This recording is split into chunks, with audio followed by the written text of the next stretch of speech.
26 වන පරිච්ඡේදය නික්ම යාම. පසුදා උදේ ආහාරයෙන් පසු අප්පච්චි සහ අම්මා ගැරට බඩු පැටවූහ. සියල්ලටම පළමුව මෙට්ට වලින් ඇඳන් දෙකක් සාදා එකක් මත එකක් වනසේ ගැරේ පිටුපසට දමා ශෝභන දිගු බ්ලැන්කෙට්ටුවකින් හොඳින් වසන ලදී. දිව කාලයේ මේරිට ලෝරාට හා කුඩා කේරිට එහි වාඩි වී ගමන් කළ හැකිය. රාත්‍රියේදී උඩැඳ අප්පච්චිට හා අම්මාට නිදා ගන්න පිණිස ගැලේ ඉදිරියට ගනු ඇත. මේරිට හා ලෝරාට යටින් නැති ඇඳේ නිදාගත හැකිය. අනතුරුව අප්පච්චි කුඩා අල්මාරි බිත්තියෙන් ගැලවූ අතර අම්මායට ආහාර හා පිඟන් බඩු ඇහිරුවාය. අල්මාරියේ ගැලේ අසුන යටින් තැබූ අප්පච්චි එයට ඉදිරියෙන් අශ්වයින්ට දෙන ධාන්‍ය වල්ලක් තැබුවේය. ඒක උඩ සැපට කකුල් තියාගන්න පුළුවන් කැරොලින්? ඔහු අම්මාට කීවේය. අම්මා ගමන් මළු දෙකකට සියලුම ඇඳින් ඇහිරුව අතර අප්පච්චි ගැල තුල වහලේ දුනුවලේවා එල්ලුවේය. ඒවාට අනෙක් පැත්තේ ඔහු රයිෆලයත් පතරොම් මල්ල හා වෙඩි බෙහෙත් සහිත අඟත් එල්ලුවේය. ඔහු සිය රවිකිඤ්ඤය සහිත පෙට්ටිය සුරක්ෂිතව ගෙන යනු පිණිස ඇඳේ එක් කෙළවරක තැබුවේය. කළු යකඩලිප පාන් පුරුස්සන තැටිය හා කෝප්පෝච්චිය ගෝනිවල දමූ අම්මා ඒවා ගැල තුලින් තැබූ අතර අප්පච්චි පැද්දෙන පුටුව හා බේසම ගැලේ පිටත බැඳ වතුර බාල්දි හා අශ්වයෙන් දියබුන බාල්දි ගැල යට එල්ලුවේය. ඊළඟට ඔහු බෙලෙක් ලන්තෑරුම පරිස්සමට ගැලේ පෙටියේ ඉදිරි කෙළවරටගෙන එය නොසෙල්වෙන පරිදි ධාන්‍ය මල්ලට සිර කොට තැබුවේය. දැන් ගැලට බඩු පටවා හමාරය. ඔවුන්ට පැටවීමට නොහැකි වූ එකම දේ වූයේ නගුලයි. ඒ ගෙන යාමට හැකියාවක් නැත. ගැලේ ඊට ඉඩක් නොවිය. ඔවුන් කොතැනකට හෝ ගොස් නැවතුණු පසු තවත් නගුලක් ගැනීම සඳහා විකිණීමට ඕනෑතරම් සම් අප්පච්චිට සොයා ගැනීමට හැකිවනු ඇත. ලෝරා හා මේරි ගැලට නැග පිටුපස ඇඳේ වාඩි වූහ. අම්මා කුඩා කේරි ඔවුන් මැදින් තැබුවාය. ඔහු මුහුණ දොවා හිස පීරා පිරිසිදුව සිටියහ. ඔවුන් දඩයම් බල්ලල්ගේ දත්මෙන් පිරිසිදුයයි අප්පච්චි කී අතර ඔවුන් අල්පෙනිතිමෙන් දිලිසෙන සුදුයයි අම්මා කීවාය. ඉන්පසු පෙට්ටා පැටි ගැලට වැන්දේය. අම්මා රේදුරු වසුනේ ඇයට නියමිත ස්ථානයේ හිඳගෙන ලනු අල්ලා ගත්තාය. හදිසියෙම ලෝරාට යරිත් නිවස බලන්නට ඕනෑවිය. කරුණාකර පිටත බලන්නට දෙන්න යයි අප්පච්චිගෙන් ඉල්ලුවාය. ඉතින් අප්පච්චි ගැලේ ආවරණයේ පිටුපස ඇති කඹේ ලිහිල් කළ අතර එයින් විශාල රවුම් සිදුරක් ඇතිවිය. ලෝරාට හා මේරිට එයින් පිටත වැටීමට හැකි නමුත් කේරි කෑම පෙට්ටිය තුළට වැටීමෙන් වැළැක්වීම සඳහා කැන්වස් රෙද්දේ වැඩි කොටසක් කඹෙන් තද කොට තිබිණි. උණුසුම ඇති ලී නිවස හැමදාමත් තිබූ පරිද්දෙන්ම තිබිණි. ඔවුන් හැර දමා යන බව ඒ නොදුටුවාක් මෙනි. දොරකඩ මොහොතක් නතර වූ අප්පච්චි ගේ තුල සිසාරා බැලුවේය. ඔහු ඇඳ උඳුන හා වීදුරු ජනේල දෙස බැලුවේය. ඊළඟට ඔහු සම් අගුල පිට සිටසේ පරිස්සමින් දොර වැසුවේය. කාට හරි ඉන්න වහලක් ඕන වෙයි නෙව? ඔහු කීවේය. ගැලට නැග අම්මා ආසයෙන් හිඳගත් ඔහු තෝන් ලනුව දෑතට එකතු කරගෙන ගමන් අරඹන ලෙස පෙට්ටා පැටියට සංඥා කළේය. ජැක් ගැල යටට ගියේය. පෙට් තමා අසලට ආ බණීට හේෂාරාවේ කළාය. සියලුම දෙනා ගමනට පිටත් වූහ.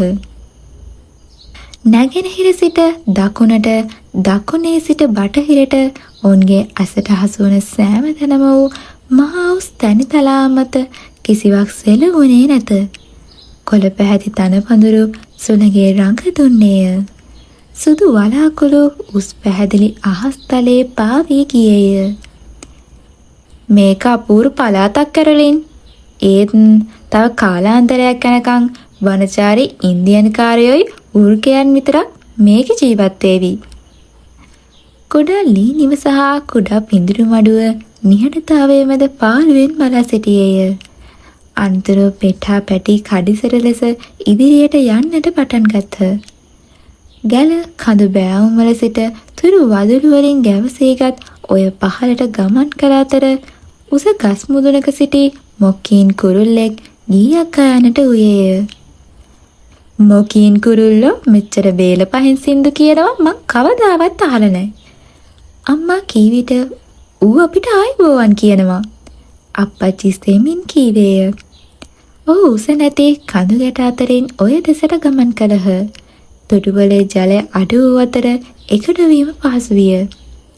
ඔවුන් යන මග ඔය පහළ සිටි අං නැති මුවන් ඔවුන් යනු බලන්න නැගී සිටි අතර මුව මවක් ඇගේ පැටවුන් සමග වනයේ සෙවණැලි මැදට පැන ගියාය. අධික බෑවුම් සහිත රතු පසින් සෑදුණු කඳු වැටි අතරින් ගැල යලිත් තනි තලාවට නගින්නට විය. පෙට්ටා පැටි ගමන් කරන්නට කැමැත්තෙන් පසු වූහ. උන්ගේ කුර කඳු බෑවුම් වල පහත් බොල් හඬක් නැංගූ අතර දැන් ඔහුරලු තනි තලා මදින් දුවමින් සිටියහ. ගැලේ මුදුන් දුනු පටිවල වැදී සුනග කාල් කච හඬක් නැගුවේය. අප්පච්චි සහ අම්මා වදනකුදු නොදොඩා නිශ්චලව සිටි අතර ලෝරා හා මේරිද නිහඬව සිටියහ. එහෙත් ලෝරාගේ හදවත කැළඹී තිබිණි. ආවරණය කරන ලද ගැලක නැගී ගමන් කරන විට ඊළඟට කුමක් සිදුවනු ඇද්දැයි හෙට කොතැනක නවතිනු ඇද්දැයි යන්න සිතා ගැනීමට පවා නොහැකිය. මධ්‍යහනේදී ගොඩා උල්පතක් අසල ගැන නතර කළ අප්පච්චි අශ්වයින්ට කන්නටත් දිය බොන්නට හා විවේක ගන්නටත් ඉඩ හැරියේය. ග්‍රීෂ්ම කාලයේ රස්නයෙන් උල්පත ඉක්මනින් සිඳී යනු ඇතිමුත් දැනට ඇතිතරම් ජලය තිබිණි. අම්මා කෑම පෙට්ටියෙන් සීතල වූ ඉරිඟු පාන් සහ මස් පිටකට ගත්තාය. ඔහු ගැලේ සෙවණැල්ල පිටිපස පිරිසිදු තන බිස්සේ හිඳගෙන කෑම කා උල්පතෙන් දිය බිව්හ.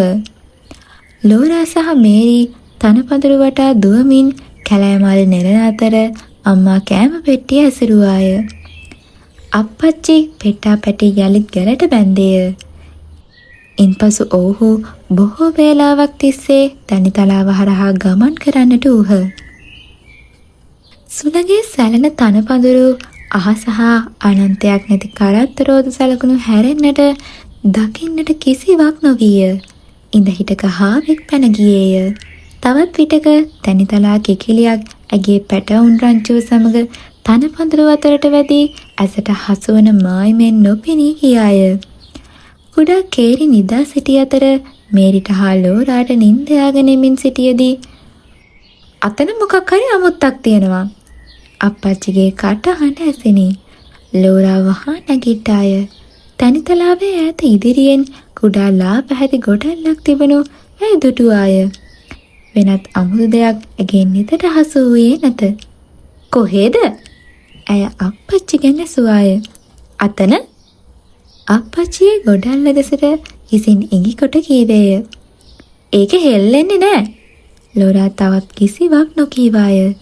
ඇයි දැස් නොසලා ඒ දෙස බලා සිටි අතර ඒ ගොඩල් ආවරණය කරන ලද ගැලක් බව දුටුවාය. ක්‍රමයෙන් ඒ විශාල වන්නට විය. එයට අශ්වයින් මැද නැති බව ඇය දුටුවාය. ඒ වටා කිසිවක් සෙලවුණේ නැත. ඉක්බිතිව ඒ ඉදිරිපිට කළු පැහැති යමක් තිබෙනු ඇගේ නෙතට හසු විය. කළු පැහැති දෙය වූයේ ගැලේ ඒරිය කඳ මත සිටි මිනිසුන් දෙදෙනෙකි. ඒ මිනිසෙකු සහ ගැහැණියකි. දෙපා දෙස බලාගෙන හිඳ සිටි ඔහු පෙට්ටා පැටි ඔවුන්ගේ ඉදිරියෙන් නැවතුණු විට ඒ දෙස බලන්නට හිස් පමණක් සැලවූහ. මොකද වෙලා තියෙන්නේ? කෝ එහෙලගේ අස්සයෝ? අප්පච්චි ඇසුවේය. මං දන්නේ නෑ. ඊයේ රෑ මං උන්න කරත්තට බැන්දා. එළි වෙනකොට උන් යන්න ගිහින්. කවුරු හරි උන්ගේ ලනු කපලා දාලා උන්න අරහන් ගිහින්. කෝ එතකොට ඔහෙලගේ බල්ලා? අපට බල්ලෙක් නෑ. ජෙක් ගැලයට වාඩි වී සිටියේය. ඌ ගෙරුවේ නැති නමුදු පිටතට ආවේ නැත. ඌ නුවණැති බල්ලෙකු අතර ආගන්තුකයින් හමු වී විට කුමක් කළ යුතුදැයි යන්න ඌ දැන සිටියේය. එහෙනම් ඔහෙලගේ අස්සයෝ නැති වෙලා. ඔහෙලාට ඔහෙට ආයොන්න හම්බ වෙන්නේ නැහැ. අස්සහරුන් අල්ලලා මැරුවත් හිට දෙන්නේ නැහැ. ඇත්ත. මිනිසා කීවේය. අප්පච්චි අම්මා දෙස බැලුව අතර අම්මා යාන්තමට හිස් ඇලුවාය. ඊළඟට අප්පච්චි අපිත් එක්ක ඉන්ඩිපෙන්ඩන්ස් වලට යන්න එන්න. බැහැ. අපේ මුළු සේසතම තියෙන්නේ මේ ගැලේ. ඒක දාලා යන්න බෑ. මොකද්ද මිනිස්සයෝ මොකද්ද ඔය කරන්න හදන්නේ? අප්පච්චි විස්මයෙන් කීවේය. මේ සති ගානකට මිනිහෙක් ඇහැට දකින්න නෑ. ඔහෙලට බෑ මෙහෙ නවතින්න. මං දන්නේ නෑ. අපි ගැලට වෙලා ඉන්නවා. ගැහැණිය කීවාය. ඇසී උකුල මත තබාගත් දෑත් දෙස බලා සිටි බැවින් ලෝරාට ඇගේ මුහුණ දැකගත නොහැකි විය. ඇයට පෙනුනේ හිස් වැස්මේ පැත්තක් පමණි. එන එක තමයි වැඩිය හොඳ. ආපිට ඇවිත් ගැල අරන් යන්න බැරිය? බැහැ. ගැහැණිය කීවාය. ඔවුන් ගැල තමා යන්නේ නැත. මේ ලෝකයේ ඔවුන් සතු හැමදේම ඇත්තේ ඒ තුලය. ඉතින් අන්තිමේදී අප්පච්චි ඔවුන් පාළු තනි තලාවේ ගැල තුන තනි කර දමා යන්නට පිටත් වූයේය. අප්පච්චි තමාටම ඇසෙනසේ මෙසේ කියාගත්තේය. මේ පළාත ගැන මුකුත් දන්නේ නැති මිනිස්සු. ඒ මිනිස්සුන්ගේ මුළු සේසතම එච්චරයි. ඒත් ඒක බලාගන්න බල්ලෙක් නෑ.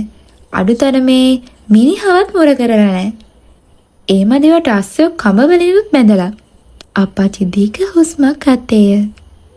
මේ පළාත ගැන කිසි දෙයක් දන්නේ නැති මිනිස්සු. මේ වගේ මිනිස්සුන්ට බටහිර මිසිසිපි වලට එන්න දෙන්න හොඳ නෑ. ඒ චාල්ස් මේ මිනිස්සුන්ට මක් වෙයිද? අම්මා ඔහුගෙන් ඇසුවාය. ඉන්ඩිපෙන්ඩන්ස් වල සොල්දාදුවා ඉන්නවනව? මං ඒ කපිතාන්ට කියනවා. එතකොට එයා ඒගොල්ලෝ අරන් යන මිනිස්සු වෙයි. එතකන් ඒගොල්ලන්ට ඉහ ගහන්න පුළුවන්. ඒ මිනිස්සුන්ගේ මොකක්ද වාසනාවක් තිබිලා අපි එතනින් ආවේ. නැත්තම් එහෙම ඒගොල්ලන්ව කවදා හම්බෙයිද කියන්න බෑ. ඒ හුදකලා ගැල තනිතලා මැද කුඩා ගුලියක් බවට පත්වන තුරුම ලෝරා ඒ දෙස බලා සිටියාය. ඊළඟට ඒ තිතක් බවට පත්විය. ඊළඟට නොපෙනී ගියේය. ඒ දවසේ ඉතිරි කාලයම අප්පච්චි නොනවත් පාම ගැල පැදවුයේය. ඔවුන්ට වෙනත් කිසිවෙකු මුණ ගැසුනේ නැත. හිරු බැස යමින් තිබියදී අප්පච්චි ලිඳක් අසල ගැල නතර කළේය. කලකෙහි නිවසක් තිබී ඇතිමුත් ඒ පුරුස්සා දමා තිබිණි. ලිඳේ ඇතිතරම් පිරිසුදු ජලය තිබූ අතර ලෝරා හා මේරි ගිනි දැල්වීම සඳහා අඩක් දැවුණු දර කැබලි එකතු කළහ. ඒ අතර අප්පච්චි අශ්වයෙන් ලිහා උන්ට දිය බොන්නට දිගේලි කළේය. අනතුරුව ගැලේ අසන බිමටගත් අප්පච්චි කෑම පෙට්ටිය පිටතට ගත්තේය.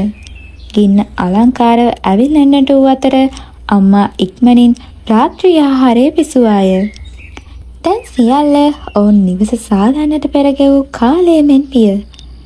අප්පච්චි අම්මා සහ කේරි ගැලේ අසන මත හිඳ සිටි අතර ලෝරා හා මේරි ගැලේ ඒරිය කඳ මත හිඳගෙන සිටියහ.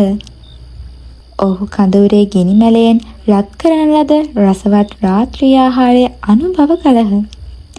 පෙට් පැටි සහ බනි ප්‍රණීත තනකොළ විකවිකා සිටි අතර ලෝරා ඉතුරු විතුරු ජැක්ට දීමට තබා ගත්තාය. ඔවුන් කෑම කමින් සිටි අතර ඌ කෑම ඉල්ලා කරදර නොකළ නමුත් ඔවුන් කෑම ගැන අවසන් නො විගස ඌට බඩ පිරෙන්නට කෑම ලැබේ. ඉක්පිටව ඉර ඈත බටහිර දෙසින් බැස ගිය අතර රාත්‍රිය සඳහා කූඩාරමක් ගැසීමට පෙළාව ලංවිය. අප්පච්චි පෙට්ටා පැටි ගැලේ කෙළවරේ වූ කෑම ඔරුවට බැන්දේය. ඔහු බනීද පසකින් බැඳ උන්ට රාත්‍රී ආහාරය සඳහා ඉරිඟු කන්නට දුන්නේය. අනතුරුව ගිනිමැලේ සමීපේ වාඩි වූ ඔහු දුම් පයිප්පේ උරන්නට වූ අතර අම්මා මේරි හා ලෝරා ඇඳට යවා රෙදි පොරවා කුඩා කේරිව ඔවුන් අසලින් ඉදි කළාය. ඇය අප්පච්චි අසලින් ගිනිමැලේ සමීපේ හිඳගත්තාය. අප්පච්චි පෙට්ටියෙන් සිය රවි කිජය පිටතටගෙන එය වයන්නට වූයේය. "ඕ සුසානා, ඔබ මා වෙනුවෙන් හඬන්නට එපා." රවි කිජය සෝබර හඬකින් වයන්නට වූ අතර අප්පච්චි ගයන්නට වූයේය. "මුහුණ සෝදන බේසම මගේ දෙතන මත තබාගෙන මං ගියා කැලිෆෝනියා. නිවස ගැන සිතන හැම මොහොතකම මං සිතුවා අනේ ඒ මා නොවේ නම් කියා. ඔයා දන්නවද කැරොලින්? අප්පච්චි ගායනය නවතා කියන්නට වූයේය. මං මේ කල්පනා කරුවේ අපේ එළවලු කොටුව කද්දී හාමුට මොන තරම් සන්තෝෂයක් දැනෙයිද කියලා. ඕව මතක් කරන්න එපා චාල්ස්. කාර්යයක් නෑ කැරොලින්. අපි හොඳ එළවලු කොටුවක් හදාගමු. මොක වුණත් අපි එනකොට ගෙනාවට වැඩිය දේවල් ඉන්දියානු පළාතෙන් අරන් යනව නෙව. ඒ මොනවද? අම්මා ඇසුවාය. ඇයි අපේ කොටලු පැටියා? අම්මා සෙනසුනාය. අප්පච්චි යලිත් රවිකින්යේ වයමින් ගයන්නට වූයේය. මේ ඩික්සිලන්තයේ මම දිවිය ගෙවන්නෙමි. මේ ඩික්සිලන්තයේ ජීවත්ව මිය යමි. ඈත ඈත ඈත ඈත දකුණේ ඩික්සිලන්තයේ. රවිකින්යේ සහ අප්පච්චිගේ හඬේ වූ රිද්මය සහ උද්‍යෝගිමත් බව ලෝරා ඇඳෙන් නැගිට වූ තරමි. එහෙත් ඇකේරිව ඇහැරවන්නේ නැතිව නිහඬව වැතිරී සිටිය යුතුය. මීරිත නිදා සිටි අතර ලෝරා අද තරම් අන් කිසි දෙයක පිපිදී නොසිටියාය. ජැක් ගැලයට නිදන්නට සැරසෙනු ඇයට ඇසිනි. ඌ වටේට කරකැවී තන බිස්ස පාගමින් සිටියේය. අනතුරුව සැනසුම් සුසුමක් කෙළු ඌ හඬක්ද නගාගෙන ඒ රවුමද වැතිරී වකුටු වූයේය. පෙට්ටා පැටි උන්ගේ ඉරිංගුවල අන්තිම ස්වල්පේ වීකමින් සිටි අතර උන්ගේ ගෙල බැඳි දම්මැල් සෙලවුණේය. බනි ගැල අසල වතර සිටියාය. ඔහු සියලු දෙනාම තරු එළියෙන් නැහැවුණු අතිවිශාල අහස් තලයට ඒ රාත්‍රියේ එකට එක්ව සුරක්ෂිතව හා සුව පහසුව සිටියහ. යලිත් වරක් ආවරණය කරන ලද ගැල නිවස බවට පත්විය. රවිකින්යෙන් පෙළපාලියන විට කෙරෙන සංගීතයක් වැයෙන්නට වූ අතර අප්පච්චිගේ පැහැදිලි කටහඬ ගැඹුරු රාවයක් නංවන සීනුවක් මෙන් විහිදී යන්නට විය. කොල්ලනේ අපි දජ වටා රොක්වෙමු. යලි වතාවක් එකට එක් වෙමු. නිදහසේ රණ ගොස්ස නගන්නට. තමාත් කෑගැසිය යුතුයයි ලෝරාට සිතිනි. එහෙත් අම්මා ගැලේ ආවරණය රම් සිදුර අතරින් හිමීට එපී බැලුවාය. චාල්ස්, ලෝර තාම හැරිලා. හුඟක් සද්ද තියෙද්දී කෙලර නිදාගන්න බෑනෙව? අප්පච්චි පිළිතුරක් දුන්නේ නැත. ඒත් රවිකින්යේ හඬ වෙනස් විය. ඒ මෘදු ගලා යන දීර්ඝ වූ ලයාන්විත වූ රිද්මයකින් සැලෙන්නට විය. ඒ හඬ ලෝරා නලවන්නාක් මෙන් හෙමිහිට විහිදී ගියේය. තමාගේ ඇසිපිය වැසී යනු ඇයට දැනිනි. ඇ නිමාවක් නොමැතිව සැලෙන තනිතලාවේ තන පඳුරු මතින් පාවෙන්නට වූ අතර අප්පච්චිගේ ගී හඬ ඇය සමග පාව ගියේය. ලී ඔරුව මත නැගී පිය අපතක්සේ පාවේවි. නියදියව මැද අපි ඈත දුරකට යමු ඇදී. සයුර මත හැමි හැමින් නැදෙන ඔරුවේ නැගී. දිවාරෑ සැරිසරමි ඔබේ දෑතේ වෙරි. ලෝරාගේ කතා මාලාවේ දෙවැනි කොටස මෙතකින් අවසන්. මීළඟ කතා මාලාවෙන් ඉක්මනින් හමුවෙමු.